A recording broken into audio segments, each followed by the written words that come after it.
Bienvenue sur JNS Télévision. Je m'appelle Josh Haston et je vous parle depuis le centre média de JNS. À Jérusalem, capitale éternelle d'Israël et du peuple juif, nous avons aujourd'hui un programme très spécial pour vous. Deux invités dans l'émission, la docteure Judith Friedman-Rosen, vice-présidente et cofondatrice du Fonds pour l'indépendance d'Israël. Nous avons aussi Aaron Pulver, directeur exécutif et cofondateur du Fonds pour l'indépendance d'Israël. Pour ceux qui ne le sauraient pas, le Fonds a été fondé en 2007. Il joue un rôle unique en aidant Israël à réaliser sa vision continue d'un État fort, sûr et résolument juif, dévoué au bien-être et à l'avenir de notre peuple, ainsi qu'aux valeurs du sionisme et de la démocratie. Je tiens donc à vous souhaiter la bienvenue ici à Jérusalem. Merci de nous recevoir, Josh. Merci d'être venus. Mesdames, d'abord, nous allons commencer avec Judy. Et parlez-nous un peu du Fonds pour l'indépendance d'Israël. Quels sont vos objectifs? Parlez-nous un peu du travail important que vous accomplissez. D'accord, nous avons 18 ans, donc AI. Nous avons vraiment réussi toutes ces années et avons été financés. Nous avons commencé nos initiatives à l'époque où nous avons ressenti que le nouveau Fonds pour Israël représentait une menace. Donc, en fait, nous faisons exactement le contraire et nous voulons insuffler l'éthique sioniste et l'amour du judaïsme en Israël et le Judée et Samarie, hauteur du Golan. Et nous avons aussi des projets là-bas et l'un de nos projets vraiment importants est le projet du Har HaBayit. Et je pense vraiment que la force de l'ensemble de l'initiative réside à vraiment commencer avec Aaron et je vais le laisser en parler. Mais quand nous le faisions et au fur et à mesure que nous progressions, les gens disaient « Vous êtes fous, vous allez déclencher la Troisième Guerre mondiale ». Et comme nous le voyons ces derniers mois, jusqu'à 68 000 personnes différentes sont montées au Har HaBayit. Har HaBayit, ou Mont du Temple, est le lieu le plus sacré du judaïsme. Parfois, les gens disent que le mur occidental est le lieu saint, mais ce n'est pas exact. Et je vais te passer la parole à Aaron pour que tu parles un peu plus de ton travail sur le Mont du Temple, le site le plus sacré du judaïsme. Mettons les choses au clair ici. Le Mont du Temple est un bon exemple de la détermination, la créativité et le courage du Fonds pour l'indépendance d'Israël à aborder les questions les plus importantes pour le peuple juif qui n'ont pas été traitées depuis des décennies. Comme tu l'as dit, Josh, le Mont du Temple est le site le plus sacré du judaïsme en Israël, où étaient les deux temples. Et malheureusement, il a été conquis par les Jordaniens en 1948, un acte qui n'a été reconnu que par deux nations, la Grande-Bretagne et le Pakistan. Et jusqu'à présent, il a été illégalement occupé non seulement par le régime hachémite, qui était là de 1967 jusqu'à 1967, mais aussi depuis 1967, il a été géré par le Waqf anti-israélien et antisémite, qui est dirigé par le gouvernement jordanien, financé par le gouvernement jordanien dans un acte. C'est probablement l'un des actes les plus infâmes de l'histoire d'Israël. Le Shabbat qui a suivi la libération du Mont du Temple en juin 1967, Moshe Dayan a déclaré célèbrement qu'il n'en avait pas besoin. Le Vatican au milieu d'Israël et il a rendu les clés du Mont du Temple aux autorités religieuses jordaniennes. Depuis lors, les Juifs n'ont pas été autorisés à prier sur le Mont du Temple et pendant de très nombreuses années, très peu de Juifs sont même montés sur le Mont du Temple. Lorsque le Fonds pour l'indépendance d'Israël a décidé d'utiliser la philanthropie et de traiter la question de manière appropriée et professionnelle, on a dit que nous allions déclencher la Troisième Guerre mondiale. En fait, nous avons perdu des donateurs qui exigeaient que nous ne traitions pas la question. Nous étions déterminés à aborder ce qui est sans doute l'un des plus grands défis du peuple juif. Des personnes comme vous et moi peuvent l'aborder. Il y a bien des problèmes que nous ne pouvons pas résoudre, mais il y a aussi des problèmes que nous pouvons résoudre. Et nous avons approché le rabbin Yehuda Gleck pour créer une initiative qui serait bien financée. Lorsque le rabbin Gleck et moi avons commencé ce partenariat, franchement, il n'avait aucun financement.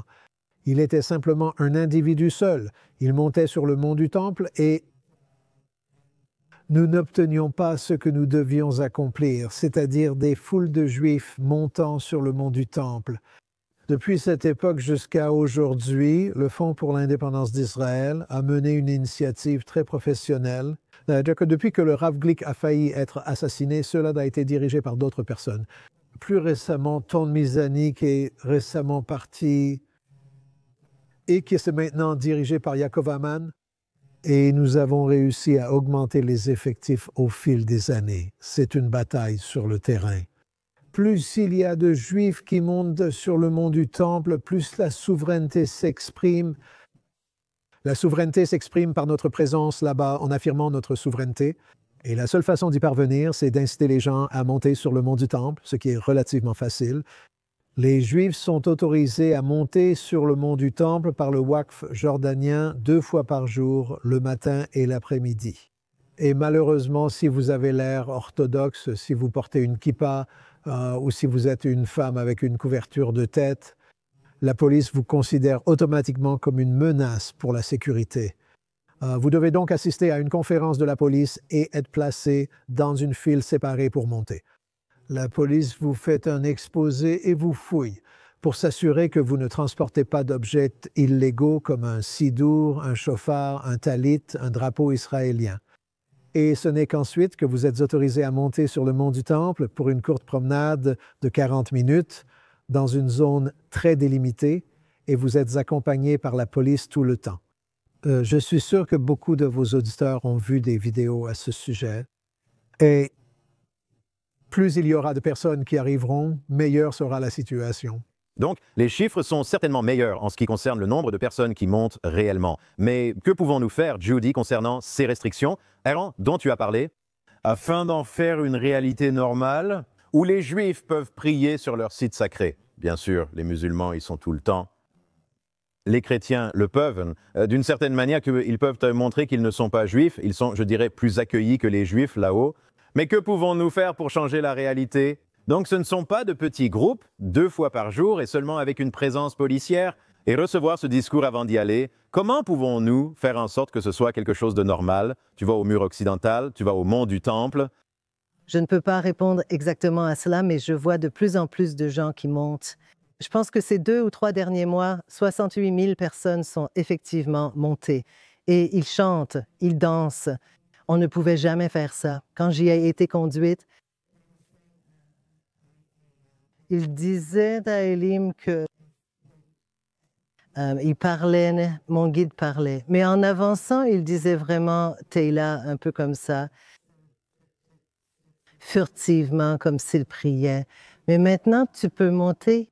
Je crois que le rabbin dit avant qu'il voulait aller se marier, il voulait monter et faire une tefila complète là-haut, mais on le lui a refusé. Je pense que de plus en plus de gens ont davantage de courage. Mais il y a des années, quand nous avons commencé cela, et Haroun en parlera, le Fonds pour l'indépendance d'Israël, en fait, a intenté un procès contre la police israélienne. Parlez-nous de cela. Je souhaite ensuite évoquer d'autres projets du Fonds pour l'indépendance d'Israël. En hébreu, c'est Karen Nachalat Atzmaout, c'est ça. C'est exact. C'est exact. Donc, parlez du mont du Temple et dites-nous sur quels autres projets vous travaillez, surtout dans cette nouvelle réalité. 2 ans après le début de la guerre à Gaza et sur 6 fronts. Ce serait avec plaisir.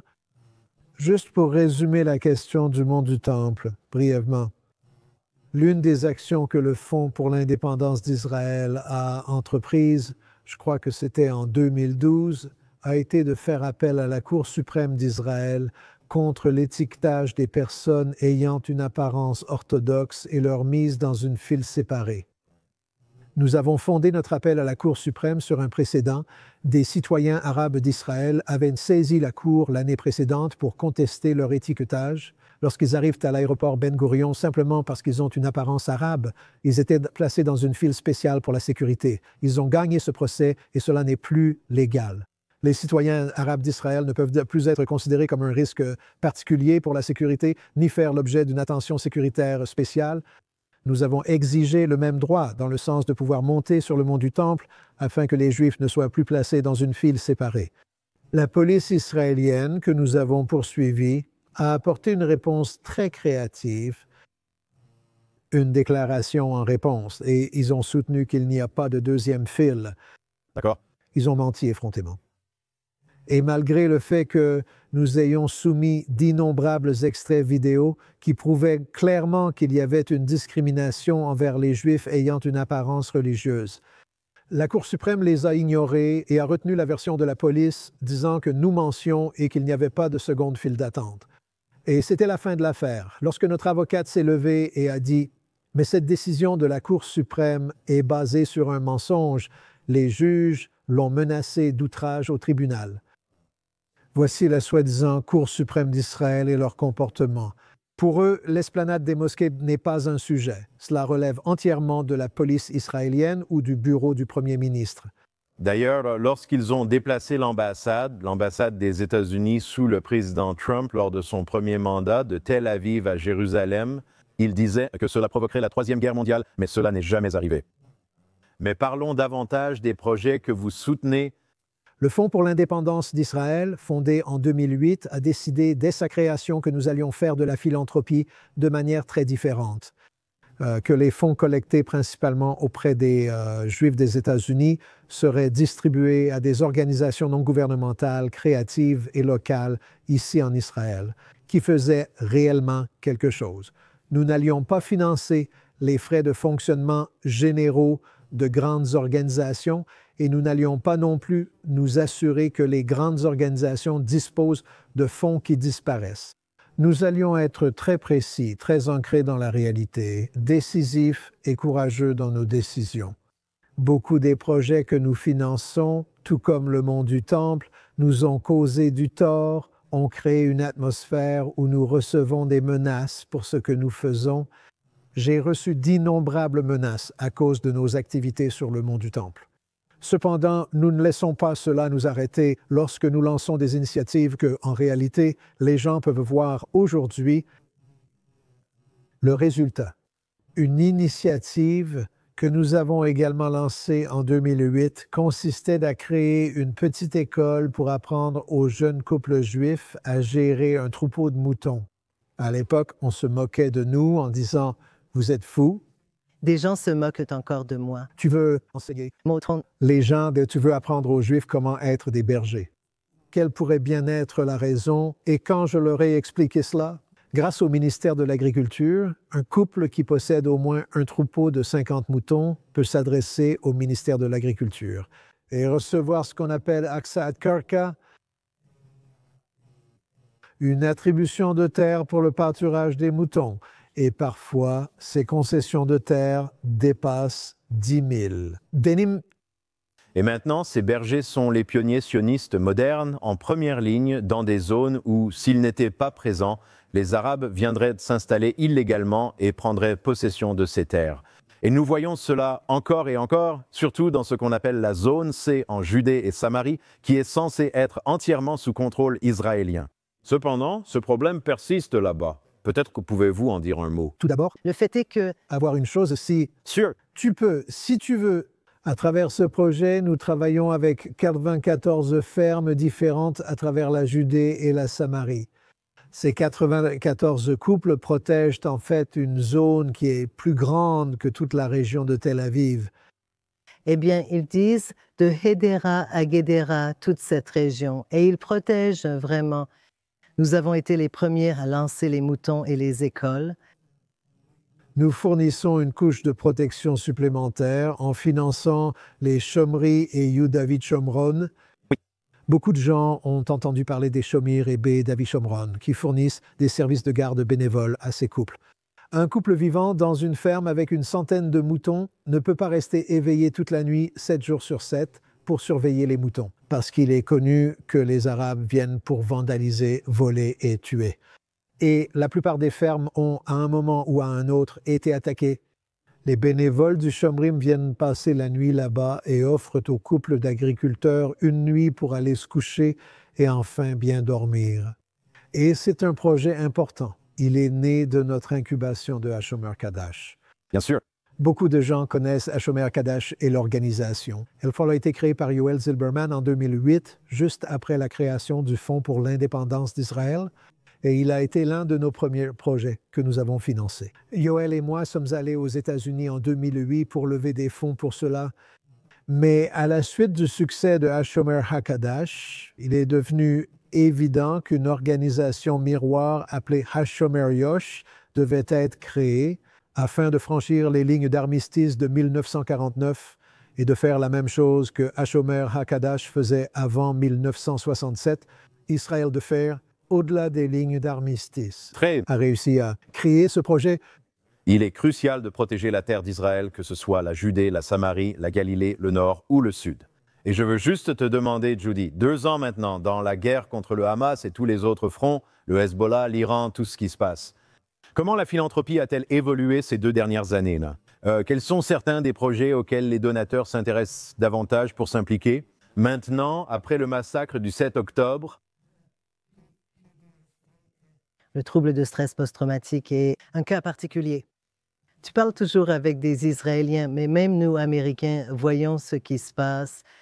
Et nous venons de lancer un projet pour aider les rabbins de l'armée parce que les rabbins de l'armée ressentent beaucoup de pression, beaucoup de dépression. Ils doivent annoncer aux familles que leurs fils ou leurs maris sont morts. Ils doivent aider, ils doivent les enterrer. Et cela a vraiment bouleversé toute leur psychologie. Et il y a déjà eu une conférence uniquement pour traiter de la psychologie, à la fois des rabbins et de leurs épouses séparément. Et nous allons aider à en organiser une autre. Et je pense que nous en sommes toutes très conscientes. Oui, malheureusement, le syndrome de stress post-traumatique affecte de nombreuses familles. Et nous avons vu encore, très, très triste, les suicides chez ceux qui souffrent de syndrome de stress post-traumatique. Certains des survivants de Nova qui malheureusement n'ont pas pu supporter 2 ans plus tard tout ce qu'ils ont vu, c'est tragique et malheureux. Un résultat terrible de la guerre dont peu de gens entendent parler, mais qui se déroule en coulisses. Je veux parler de ce qui t'amène en Israël maintenant. Nous savons que tu es ici au Congrès sioniste mondial, alors parle-nous un peu de cela et explique comment tout cela est lié au Fonds pour l'indépendance d'Israël. D'accord. Donc, le Congrès sioniste mondial porte sur cela et ils l'ont bien souligné. Il s'agit d'unité et de faire les choses ensemble et nous ne voulons pas nous battre les uns contre les autres. Je suis seulement venue, bien que je sois impliquée avec Mizrahi depuis toujours. J'ai été l'une des premières femmes à ne pas venir de la division féminine, mais à comprendre l'importance de Mizrahi. Je siège au Conseil national de Mizrahi. Mais nous avions beaucoup de délégués et pas de délégués, oui, au début, qui étaient candidates pour devenir délégués. Nous avons toutes beaucoup travaillé pour obtenir le plus de votes possible. Honnêtement, nous avons peu obtenu. L'Amérique n'obtient que 155, même si cela vient de toutes les différentes organisations, et il y avait 24 organisations différentes. Et donc ensuite, vous arrivez au Congrès et ils ont différents points et résolutions, puis ils votent là-dessus. Et comme je ne suis pas déléguée, mais je pense qu'il est important de s'impliquer dans toute l'éthique sioniste, voilà, je suis venue. Mais je crois que mon travail le plus important est de travailler avec le Fonds pour l'indépendance d'Israël parce que nous pouvons vraiment y arriver. Je peux voir où va mon argent et je sais qu'il est là. Nous avons ce programme qui s'appelle, enfin, je ne sais pas, un programme dans le Golan, disons-le comme ça. Et ces jeunes avaient besoin d'une thérapie extérieure. Donc, quand je suis montée là-bas, j'ai dit, oh oui, l'équithérapie, c'est très bien. Alors, je vais construire une paddock. Et alors, je l'ai fait. Et donc, je pouvais voir tout de suite que cela aidait vraiment les gens et que ça marchait vraiment. Et je sais que ça n'a pas besoin de passer par beaucoup d'autres façons pour que l'argent arrive. Donc, j'essaie de synthétiser les 2 côtés. Je veux faire partie du mouvement sioniste mondial, mais je veux vraiment m'épanouir en réalisant les projets que nous faisons. Et tu sais, il faut du leadership, il faut du courage, il faut beaucoup de persévérance. Aaron est en fait une tanière à lui tout seul. Pratiquement tout le monde vient vers nous de partout avec des idées et c'est lui qui décide. Puis il se tourne vers nous et il dit, « Eh bien, qu'en pensez-vous?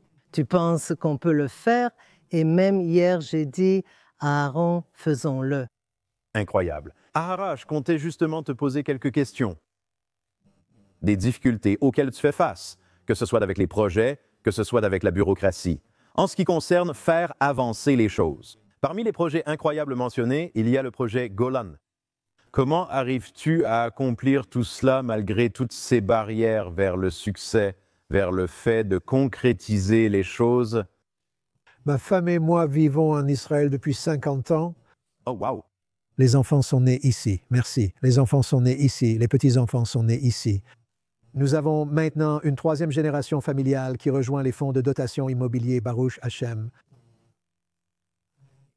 J'ai appris au fil des années à connaître la bureaucratie israélienne et comment faire avancer les choses. J'ai aussi appris à avoir un œil très avisé sur ce qui est possible et ce qui ne l'est pas, et à savoir si un montant de financement relativement modeste peut avoir un impact sur un problème ou non. L'une des façons, en fait, deux des façons dont nous pouvons traiter les problèmes de manière aussi efficace et rapide sont les suivantes. A. Le Fonds pour l'indépendance d'Israël est une organisation entièrement bénévole. Judy, moi, tout notre conseil d'administration, aucun de nous ne reçoit de rémunération. Donc, quand on parle de philanthropie, oui, littéralement 97,5 centimes par dollar vont directement à la cause, ce qui est assez inhabituel pour une organisation philanthropique. Certainement. Et au-delà de ça, j'ai appris avec qui traiter et comment nager dans un océan bureaucratique. Et Baruch Hashem, nous avons eu un succès unique pour faire avancer les choses très rapidement. Un bon exemple de notre façon de faire est de discerner quels projets peuvent réussir de manière unique et traiter le problème de façon unique et lesquels ne le peuvent pas. Judy a mentionné deux projets très importants qui répondent de manière unique aux besoins d'Israël après le 7 octobre. L'un d'eux est une ferme appelée la ferme de Ruka, qui porte le nom de la mère de quelqu'un, située à Moshav Shemed, dans le Merkaz du pays. Elle a été créée il y a 6 ans avant la guerre afin de traiter le syndrome de stress post-traumatique chez les anciens combattants israéliens grâce au travail agricole. Ils viennent le matin, passent toute la journée dans les champs, reçoivent une thérapie pendant la journée et ils ont des conseillers et des accompagnateurs et ils suivent des programmes. Cela peut aller d'une semaine de travail agricole à 3 mois de travail agricole et cela fait des merveilles pour eux. Cela a été mis en place il y a 6 ans. Nous avons dû tripler la capacité du programme. Et l'une des choses qui a rendu le programme si réussi, vous parlez de bureaucratie, c'est que nous n'avons pas eu à acheter de terrain. Nous avons trouvé une famille dans un moshav religieux qui était prête à céder sa parcelle agricole pour ce projet gratuitement. Donc, en combinant de nombreuses forces différentes et en apportant une quantité relativement faible de philanthropie. Relativement. En parlant de quelques centaines de milliers de dollars, nous sommes capables de créer un programme qui est incroyable. Nous sommes sur le point, comme l'a mentionné Judy, de créer un programme pour les rabbins du rabbinat de Tzahal qui ont en quelque sorte été négligés. En ce qui concerne le syndrome de stress post-traumatique, beaucoup de gens associent souvent le syndrome de stress post-traumatique au combat réel. Cependant, un rabbin qui sert dans la Chivra Kadisha, La société d'enterrement? l'Enterrement, la société qui doit identifier les soldats et les civils qui ont été assassinés par le Hamas, Clearly est profondément affecté par tout ce qu'il voit. Et je veux juste ajouter, ainsi qu'à leurs épouses. Et leurs épouses sont profondément affectées. Toutes leurs familles le sont profondément affectées.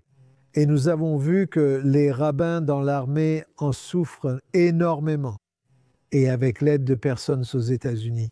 Sous la direction de Judy, nous avons pu créer un programme en collaboration avec les rabbins du commandement nord de Tzahal afin de mettre en place un programme où les rabbins se réunissent et commencent à aborder la question de savoir qui souffre de syndrome de stress post-traumatique et s'ils ont besoin d'aide.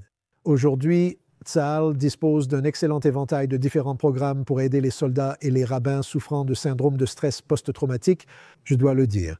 Cela ne remplace pas ce que fait Tzahal. C'est simplement pour rassembler les rabbins afin de dire « Oh, il se peut que nous souffrions de syndrome de stress post-traumatique ». Maintenant, nous devons nous adresser aux autorités et à Tzahal pour obtenir une aide professionnelle supplémentaire, ce qui coûte très cher. Nous ne pouvons pas régler cela, mais nous pouvons les aider à comprendre qu'ils doivent demander de l'aide. Incroyable. Tellement, tellement important. Nous n'avons plus de temps. Comment les gens peuvent-ils en savoir plus sur le Fonds pour l'indépendance d'Israël? Comment les gens peuvent-ils s'impliquer dans ces projets importants? Il y en a tellement dont vous faites partie. Je pense qu'ils devraient consulter notre site web et vous pouvez expliquer comment. Le site web est très facile à retenir, www.fundisrael.org. Rien de facile à retenir. Mais ils doivent faire attention parce que ce n'est pas le premier. On peut facilement se tromper. Assurez-vous que c'est le fonds et en dessous, c'est le Fonds pour l'indépendance d'Israël. Fundisrael.org. Et ils pourront voir les informations, ils pourront voir où ils peuvent t'aider, comment ils peuvent t'aider et ce que leur aide permettra de faire. Et bien sûr, les gens, ils peuvent déjà me contacter par email à fond5708@gmail.com, 5708 correspondant à 1948. Absolument. Oui, et pour dire... Facile à retenir. J'espère que vos auditeurs se sentiront libres de me contacter par email. Je serai certainement heureux de répondre aux questions de chacun et de fournir des informations supplémentaires sur les programmes que nous incubons et sur les programmes que nous finançons aujourd'hui. Merci de nous avoir accueillis aujourd'hui. Votre studio est magnifique. Merci.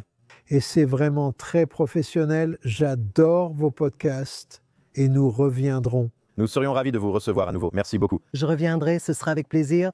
Dr Judith Friedman-Rosen et Arwen Polver, représentant le Fonds pour l'indépendance d'Israël. Kara Nashalat Atzmaoud, mes amis, ces projets sont à l'avant-garde du sionisme moderne. Je ne saurais trop insister sur l'importance de tous les projets que soutient le Fonds pour l'indépendance d'Israël. Alors, assurez-vous d'aller consulter le site web. Si vous avez manqué quoi que ce soit, vous pouvez me contacter. Je serai heureux de vous mettre en relation. Merci aux personnes en coulisses, Yuri Svetsky, Zach Sickerman, Esther Eden et Ryan Lischitz. Je suis Josh Haston. Je vous parle depuis le JNS Media Hub à Jérusalem, capitale d'Israël et du peuple juif. Merci de nous avoir rejoints